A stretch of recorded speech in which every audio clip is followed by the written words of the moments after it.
How to publish a Google Doc to the web. First of all, open the Google Docs document that you want to publish.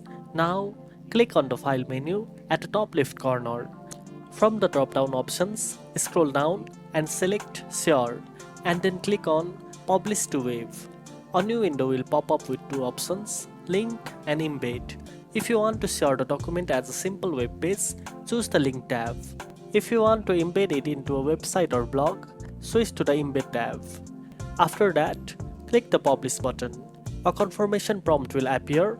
Click OK to continue. Once published, a unique link will be generated. Copy that link and share it with anyone you want. They will be able to view your document like a regular web page without editing access. If you make changes to the document later, it will update automatically for viewers. No need to reshare the link. To stop publishing at any time, go back to the same window and click Stop Publishing. And that's it. Now you know how to publish a Google Doc to the web. If you found this video helpful, don't forget to like, share and subscribe for more tech tips. Thanks for watching and I'll see you in the next one.